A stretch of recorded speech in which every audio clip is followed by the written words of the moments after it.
Hands-On is sponsored in part by Elmer's Products, Inc., manufacturers of a variety of adhesives, arts and crafts, and office products for use at home, school, or business for over 60 years. www.elmers.com. Stadler Incorporated, inspiring creativity for more than 150 years. Available wherever fine art and craft supplies are sold. www.stadler.us.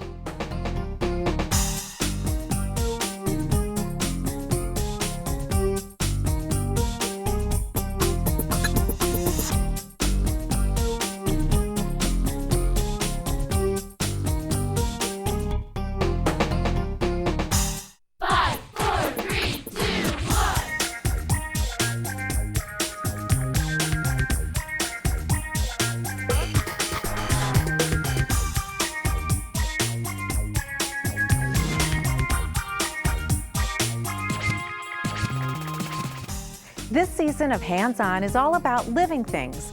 Learn about the animals and plants that share our environment through great projects. We've divided them into the same classifications used by scientists. First, we divide the animal kingdom by whether or not they have a backbone. Then we look at other characteristics like what they eat, where they live, and their body temperature. The groups will study our amphibians, birds, fish, mammals, and reptiles. For invertebrates, we'll divide them into insects, arachnids, and crustaceans and mollusks. For plants, we'll talk about the way we see and use plants in everyday life. Every project has 5 steps and 5 main ingredients. Plus, you'll want to keep basic supplies like scissors, markers, toothpicks, and rulers on hand. Remember, be creative, and let's learn about living things. Today's animal category is carnivores. These are mammals with a backbone that feed mostly on meat. What an animal eats is influenced by how it looks. Meat eaters have strong jaws and teeth designed for tearing and crushing. Usually, carnivores prey on other animals for food rather than grazing on plants. Our first carnivore is an owl made from paper. Then it's a matching game. Match paws and fur patterns in this easy game. Last up, it's the wildcats of the jungle. Learn a new fabric technique for giant wall art.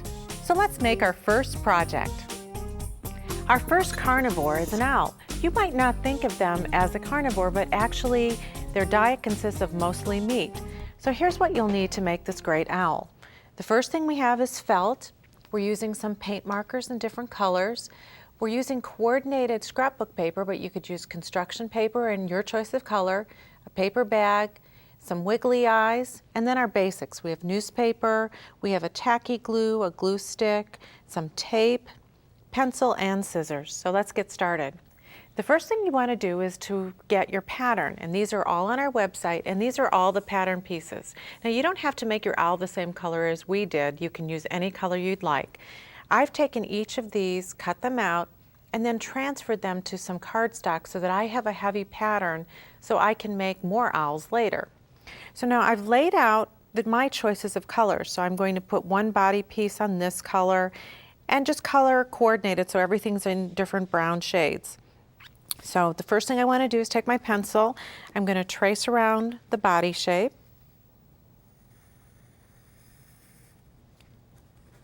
And I'm just trying to conserve paper, move it to the side here so that I'll have extra in case I want to cut other pieces. I'm going to cut out each of the shapes. An important point when you're cutting is to move your paper, not your scissors. And that way you get a nice even cut. And I cut just beyond the curve there, go straight down. Again, move my paper. That's just a nice tip for when you're cutting. And then I continue and cut out all my pattern pieces until they're all ready. And I'll set that aside. Now the other thing I want to do is to cut out my felt. In my felt pieces, I'm going to cut one, and it's on the pattern, cut 2 of the center, and then cut 8 of these little teardrop shapes. So I would do the same thing, cut out my pattern pieces, trace them onto the felt, and then cut those out. So let's move all our pattern pieces aside because I've got most of those ready to go. I'll move those to the front, and let's take our paper bag. So we're going to open up our bag. and get that prepared. And I've crumpled up some newspaper. I'm gonna just put this inside. Actually, you can make all different animals out of paper bags like this. I'm gonna fold the bag on the top and tighten it down. And then you can either staple the bag, or I've got some masking tape here to just masking tape the back so it's shut. Let's fold that down one more time. And hold that in place. Okay, now my bag is prepared, and I'm going to create the actual owl that I'm going to lay on top. Now, as you can see here, I've got an owl that's pretty well started. In fact, I've done half of that. Let's go over how we've layered it. I'm going to layer different sections together. So I have a body piece with another on top with the felt pieces. Then I'm layering this piece on top of that, this on top, and then the next piece on top. And all of that is glued to the bag in one step. So let's do a couple other pieces so you can see. So I'm going to tuck in now the wing piece here. But before I do that, so that's going to go right here, I'm going to glue on the top piece. So I've got a design here. And I'm going to take a glue stick because I'm gluing paper to paper. Oops. Slide that over. I'm going to apply glue to the back, get a nice even coat, and put that on. Now, when I'm gluing to the bag, that's still going paper to paper, but I want to make sure that I have a nice strong bond. And it's a thicker material, plus I'm using cardstock, so I'm going to use a thicker tacky glue for that step, and slide that in. Remember, when you're at home too, you're going to take time to really put a nice even coat of glue on each piece. Then the next thing I want to do is put this other section. Now you can build each section individually, or you can build it on as it's attached like this. So this piece is going to go here, so let's put some glue here.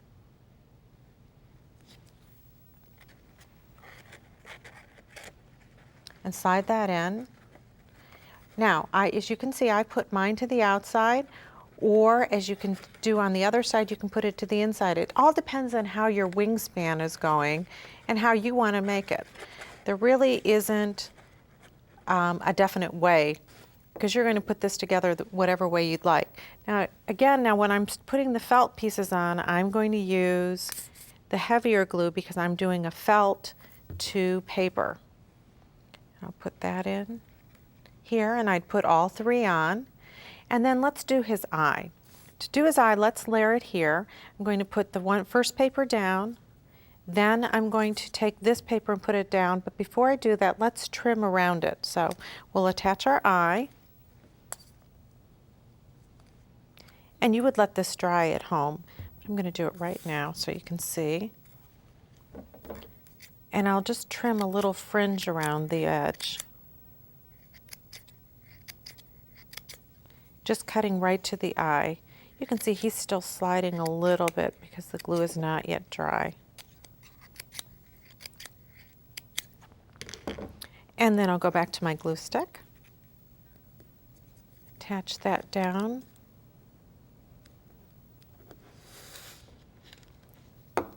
And before I put that on too, I'm going to draw a line around it. Now you can see you can use a black marker, you could use brown, green, whatever choice of paper you use will determine what color you use.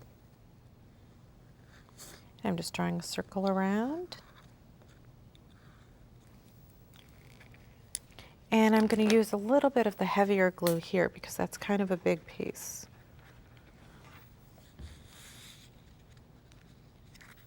Slide that on. Now, once you've gotten to this point too, you can go back and add other details, either zigzags with your markers or pens, add some embellishment around here. You can do it before you put it on or after you put it on, once you get a kind of look of how it all looks. So let's take a look at our finished owl with all his embellishments. And that's our first carnivore. We are making a memory game using carnivore prints and tracks, as well as their fur patterns. for this project, you're going to need some watercolor markers as well as colored pencils. We're using some sketching pencils, an old deck of recycled cards, some white cardstock, and your basic supplies are a pair of scissors and a glue stick. So to get started, we've got patterns for you to choose from on our website. You can choose to do your research and draw all of your paw prints as well as your fur patterns on the cards, and we've got a blank template for you to do that with. Or you can choose some of our pre-drawn paw prints and print those out onto the cardstock instead. So, and also if you want to start with ours and then go ahead and add some more designs to the memory game, then you'll use both of these templates. So I'm going to go ahead and I'm going to take our first template, and I have done my research and I've done a black bear, a coyote, and a bobcat. On each of my cards, I've got the animal's front tracks and their back tracks. And I've also even added some little details about it, saying how long in real life those tracks are. So you can put all kinds of great information onto these cards so that it really teaches you something and improves your memory, not only about your animals, but also for some fun. In my research, I've also gone ahead and I've printed out some pictures of the animals that I've chosen. So as we color these in, I wanted to try to get, a little bit of accuracy and make the fur trim around each card look like the actual animal. So my first picture is of the black bear, and I'm going to use this pencil, and I'm just going to sketch what I think the fur is going to look like. And this doesn't have to be a really detailed sketch.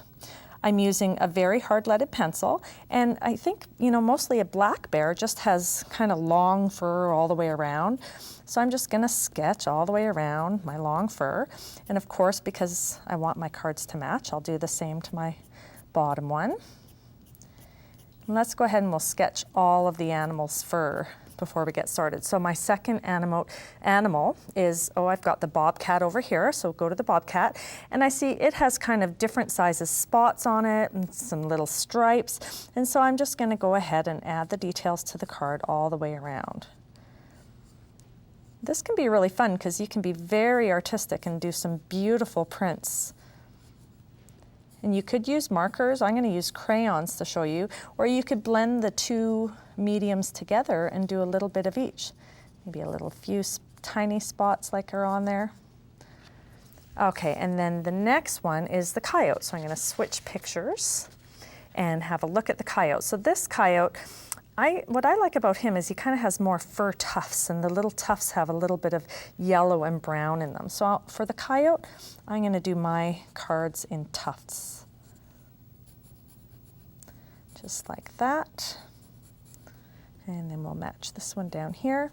They don't have to be identical because when we do our coloring techniques, that's going to make them look more similar. Okay, so I've got everything sketched out. The next step is to start coloring them. So if we go back to our bear again, I'll switch pictures here. I can see that the undertones in the bear's fur are a lighter brown. So I'm going to take the lighter brown pencil crayon, and I'm going to use the side of it and press fairly lightly to get kind of a soft, furry look all the way around my card. And you can go right off of the edge of the card because when we trim that out, it's not going to be seen anymore. I want to be careful. I'm going to actually cut in between each of my cards so that I don't accidentally color over the top of the other one. So cut those out, and this one as well. There we go. And if you look over here on this set of cards, I've already done the lighter fur all the way around the black bear card. And then I went ahead and I did the same technique using the black crayon. The pencil. And so with that one, I went around and using the edge, I filled in some more of the white space with the black. And then as my final step, because overall the black bear's fur looks very coarse and heavy, so now I'm going to go in and I'm going to do nice, coarse, heavy strokes. And you can see that you can get all different kinds of looks out of these pencil crayons because the harder I press, the deeper and darker and more vibrant the color is. So I'm even going to go in here and I'm going to do really dark along the edges here. And that's going to show how thick the fur is and represent the heavy coat that a black bear has. There we go. The other thing that's really nice about these pencils is that it has kind of a triangular shape to it, so it lets you get a good grip on it and allows you to hold it easily while you're putting all your tiny fine details in. So you would go all the way around that black bear card with the heavier black coarse fur, and as a final touch you have an option for the actual paw print. You could leave it just as the outline like you see it here, or you can take the watercolor marker and fill it all in. This is a nice smooth marker, so you get really good fill and it spreads nice and evenly. Turn your picture so that you can angle that nicely tipped brush and get nice detail in there. And now if you color in the paw on one of the cards, then you should also color it in on the second. Okay, so I'm going to set this one aside and let's look at the techniques that I used on some of the other animals' fur. So the bobcat. If we have a look at the bobcat picture, it has a much softer, lighter fur. So instead of pressing down really hard on this card, I'm going to use the soft edges again. So I'm going to go in with the orange and do just a really gentle, soft feel. And now as you get started, you might want to go onto your scrap paper and practice over on the side so that you can get a feel for the colors that you're using. And that, you know, you can try blending over here and blending the colors in together, and it will just let you be able to go and do your card a little bit neater when you're all ready for it. If I switch over to the bobcat here, you can see I used some light browns and a little bit of the orange, and I did a color all the way around. And then I went back and I did the darker black dots. And when I look on here, I can see some of the dots are really defined, so I can go back in as kind of the final detail and do an extra little outline around some of those black dots. Again, if you'd like to, you can use the watercolor marker and fill in the paws. So our final one is the coyote, and this is the one with the tufts. And if we refer back to my research, the tufts have the lighter color in there, almost like a white or ivory, and some oranges and light browns. So I'm going to choose my colors again, and I'm going to start coloring at the bottom of the tufts and fill those in, and then blend my colors out to the end of the tuft. A little tiny bit of orange detail in there, and then the brown on top. So by using all the colors, starting with your lightest and going to the darkest, you get quite a lot of depth to your picture. And then, of course, the coyote also has kind of coarse, long hair all over. So after I did the tufts, I went back and I did the long pieces of hair. And for the coyote, because there's so many different color variances, I've used different pressures and weights as I'm doing that long hair. That sometimes I go very dark and very heavy, and other times I do it lighter. Now, the final step after we're all done coloring the coyote, let's have a little look here. You can see where I've done the darker colors again. Final step is to cut our cards out. So I'm going to take the bobcat, because that was the one I completed the most, and carefully trim all the way around the corners of your card. You want to do a nice job, so as you're doing this, remember to turn your paper. Instead of trying to turn and wiggle your scissors around, if you turn the paper, you get a nice accurate cut, and you can follow the line really easily. So all the way around, and then we're just going to use glue stick to attach this card onto the back of our old playing card. So this is a great way to recycle a deck of cards if you don't, if it's missing some and you can't play with them anymore. By using the cards for this, you still have a great deck. So we just attach that on, hold it in place, and give it a second to dry, and you're all set. You have a great memory card game. For our show today, we have a special guest, Dondi Richardson from Floracraft, and she is the creator of these unbelievable animals and trees that you see on our set, and she's going to show us how to make them. Yes. Hi, Dondi. Hi there. Nice to be here. Okay, now what do we need? We're going to start out with 3 sheets of styrofoam, some fabric, some sequin pins, some ribbon, and some tacky glue, and your templates. Okay, great. Now all the templates are going to be on the website, and all the patterns for all of these animals, so you can make these at home too. And you Okay. can make them any size you'd like. Just enlarge them to the size that you need for your room, for your setting. Great. Now how do we get the styrofoam together first? First, I'm going to show you just on a couple little sample pieces here. And all you're going to do is put on quite a bit, a good nice thick coat of tacky glue, and just press them together firmly. And hold them together nice. You can tape or you can pin to hold them together nicely until they're totally dry. Okay, great. So now what we have right here is we have 3 sheets. You can see the seams right here that you've already glued together and we're all ready. And we have our pattern. Now how do we attach our pattern to the top? The pattern, just lay on and use the sequin pins to pin in place to hold it while you're cutting. Okay. And cutting. Now what do we do to cut? Well, there's several tools that you can use. There's the battery operated, and this heats up the wire and it melts through the foam. It makes a nice smooth cut. You don't have the scraps from the saw. This is also an electric tool, and it's nice for intricate cuts and getting in cracks and corners. And then our handheld saw. Right. Now, for all of these, you've got to be careful. You want to have adult supervision because you are working with a cutting tool. So let's start cutting our lion out. Yep, and it's just real simple. You just hold it. You want to hold the saw at a 90-degree angle so you get a nice straight cut. And just start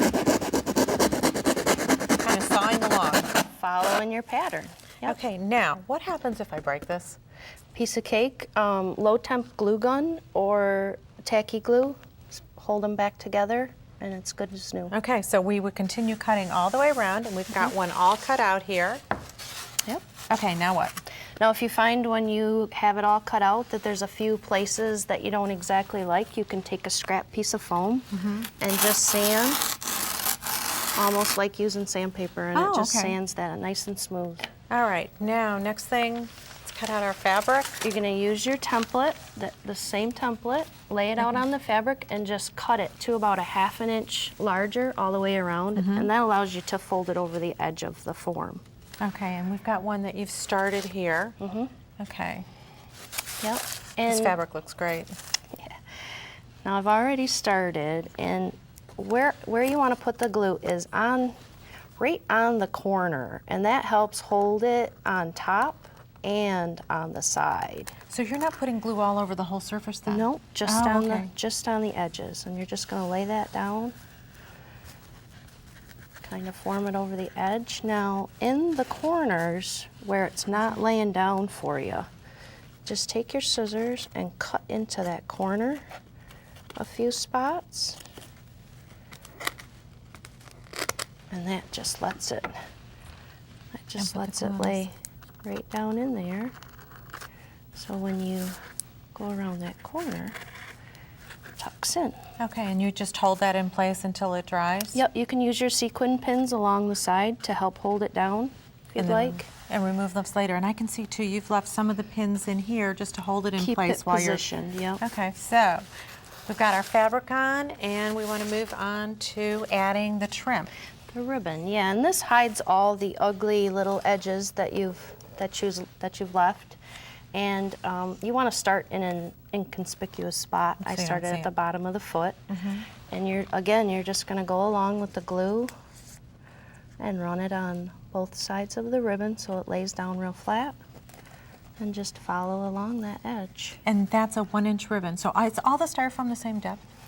Actually, you can get different thicknesses. Okay. Yep, you can get from 1/2 inch up to 4 inches, so however you want. And so you could choose the ribbon that matches your room, same way with the fabric. Exactly. So it could be any color. You could actually even do patches of fabric or mixed fabrics and things. You can even quilt it. Oh, you could quilt. Oh, so you could match, your drapes, maybe your bed quilt, do another piece on top. Yeah, and do it all the same way. Yeah, there's a lot. You can have a lot of fun choices. Well, you know what? And you brought a couple other samples too. There's a lot of other things that you can do as well.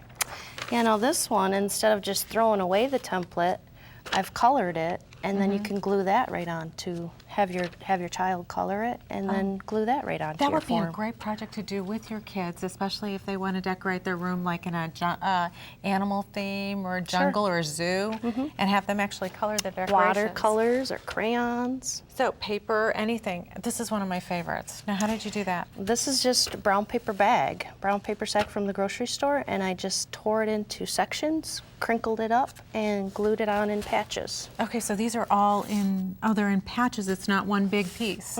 And the same thing, now you put glue over the whole surface for this one, right? Actually, just around the edges of the paper.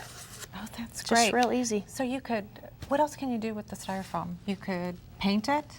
Yes, you could paint. You can, you could use corkboard. I've used corkboard on them. Oh, that would be, Cut the corkboard out, and then you can turn them into bulletin boards. Oh, those are great ideas. And if you look around the set, these are just amazing. We have more carnivores. So we've got our leopards, lions. We have some herbivores. We've got a giraffe there, an elephant, plus the trees. So there's pretty much, you can just about make anything that you can make a shape. Coloring books are a great place to get patterns or to get shapes too, but we'll have all of these on the website. Dondi, thank you so much. This is so much fun, and thank you for making these for our set. They're great. Thank you. We have one last category of vertebrates coming up in our next show, and that's reptiles. Snakes and lizards and all sorts of creeping and slithering animals. Hope you can join us. Projects from today's show plus other ideas are available on the web at craftsforkids.com. This is show 1206. Hands-On is sponsored in part by Elmer's Products, Inc., manufacturers of a variety of adhesives, arts and crafts, and office products for use at home, school, or business for over 60 years. www.elmers.com. Stadler Incorporated, inspiring creativity for more than 150 years. Available wherever fine art and craft supplies are sold. www.stadler.us.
Hi, I'm Kathy Stahl, host of Hands-On Crafts for Kids.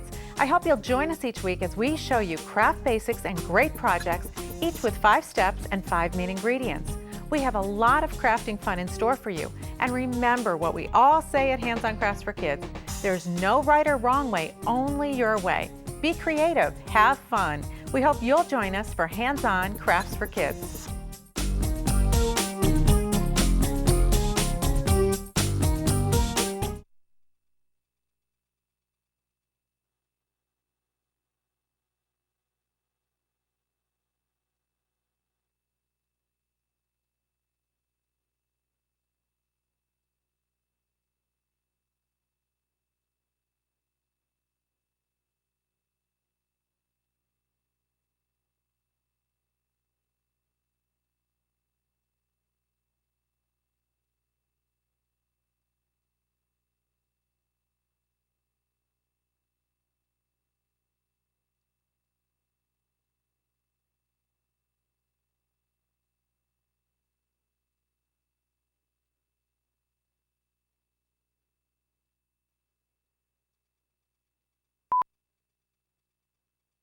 Lions and tigers and bears, oh my!